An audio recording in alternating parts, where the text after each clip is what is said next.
Welcome to Reading on Strawberry Lane. I'm Miss Amanda. Instead of teaching a reading lesson, I want to show you how to make fudge, and this is going to be a lot of fun. And it's a great fudge recipe. It's absolutely the best. It's my mom's recipe, and I've never been brave enough to try it until this season, and it turned out perfectly. Let me show you first of all what you need to have so that you can make the fudge. You need a 9 by 12 Pyrex glass dish, and grease it inside with some butter so that the fudge won't stick. A wooden spoon for stirring. And also I have this pan with a pot holder on it so that it's ready when it comes time to stir the fudge.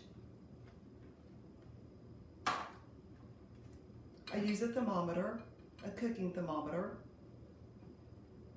And also you need a heavy pot, and it needs to be heavy so that the fudge won't burn. A can opener to open the Carnation milk, and this is a 12-ounce size of Carnation milk. 2 sticks of butter, real butter.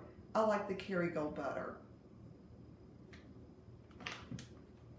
4.5 cups of sugar, and also I like the organic sugar, but any sugar will do.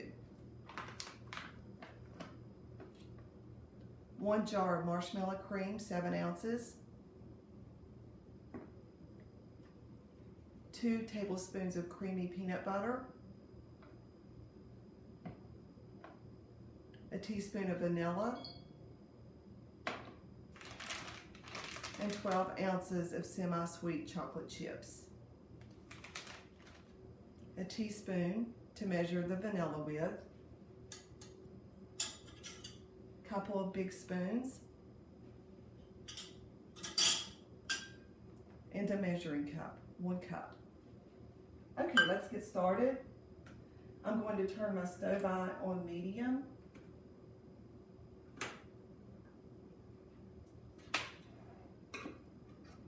Now I'm going to open the Carnation milk.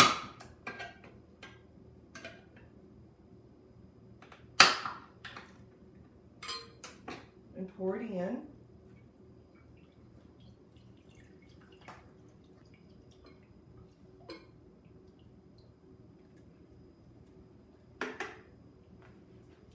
Unwrap the butter.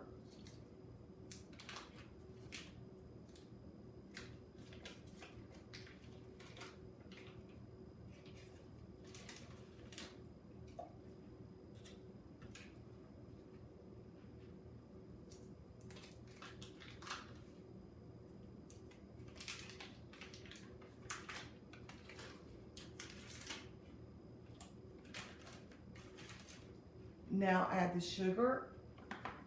This is 4.5 cups.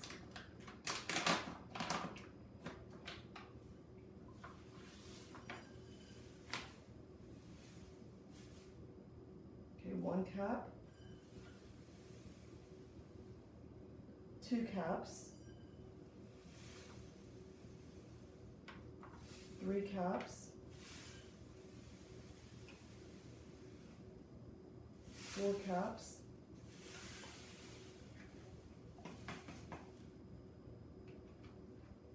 and 1/2 cup.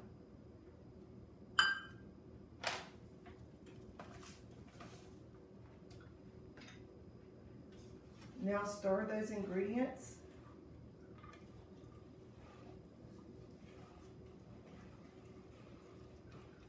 The thing about this recipe, you have to stir it constantly. So the butter is melting.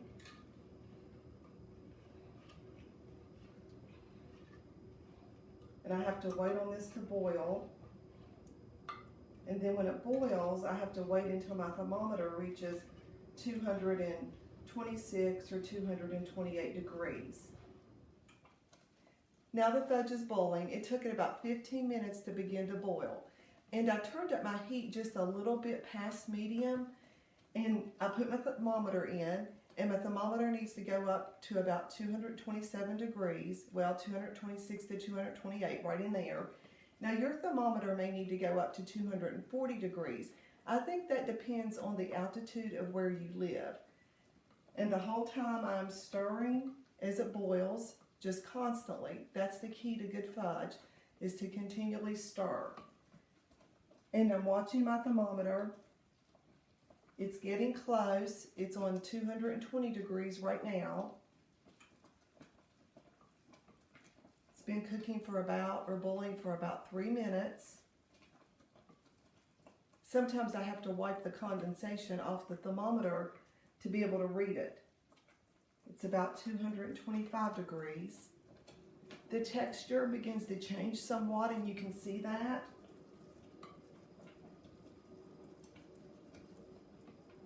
It starts looking like a golden brown.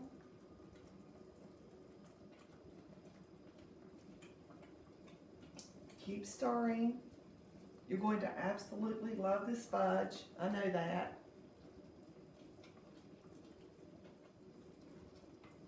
I think it's there, right around 227 degrees.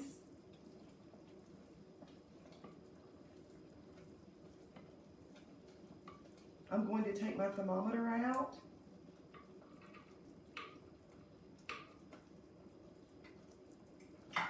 And I want to tilt my pot so you can kind of see the texture of it, what it looks like. Now I'm going to begin adding the rest of the ingredients.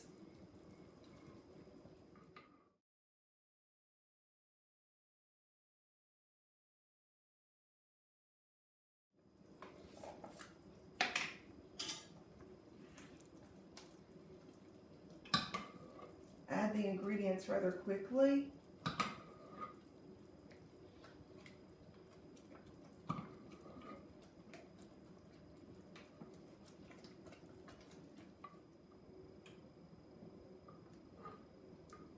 Now I'm going to add my 2 tablespoons of peanut butter, which that's just 1 tablespoon heaping full.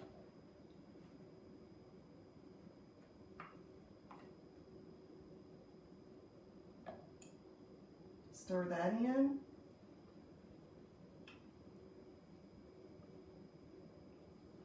Again, keep stirring. I'm going to put in the chocolate chips, the whole bag. And then a teaspoon of vanilla. Let me get this open.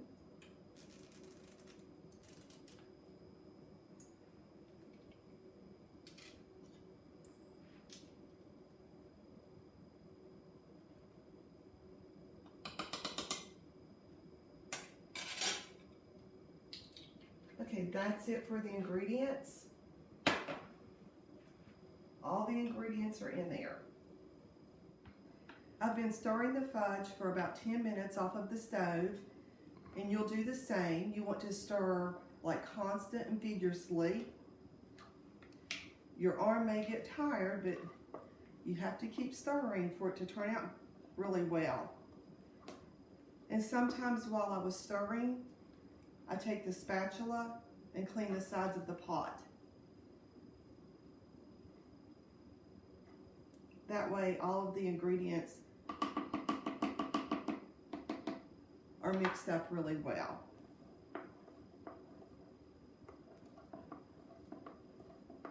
Okay, now it's time to put the fudge into the Pyrex dish. And you notice that I put my Pyrex dish on a cooling rack here on the oven.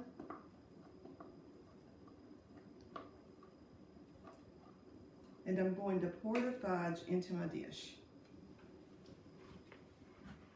You can tell that the fudge is going to set up really well because of the feel. And you'll get used to the feel of this at this stage as you make fudge more.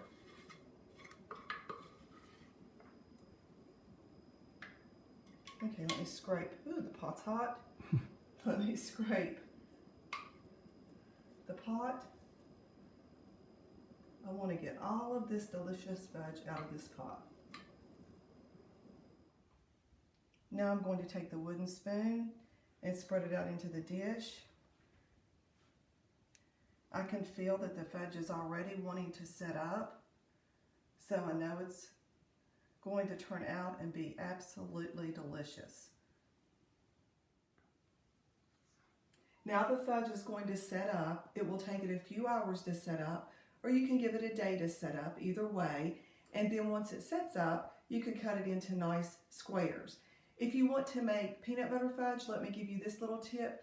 Just substitute peanut butter chips, a bag of those, instead of using the chocolate chips, and then you'll have peanut butter fudge. Also, let me share this with you. This is what I do once I cut it into squares. I actually put it in this little handy dandy tin here, and it's fun, and our family enjoys it. And then I even share it with my friends, and I'll put a few pieces in a little baggie and then slip that little baggie down into a Christmas bag and give it as a gift. And my friends absolutely love it, and you will too, and they'll absolutely love you too.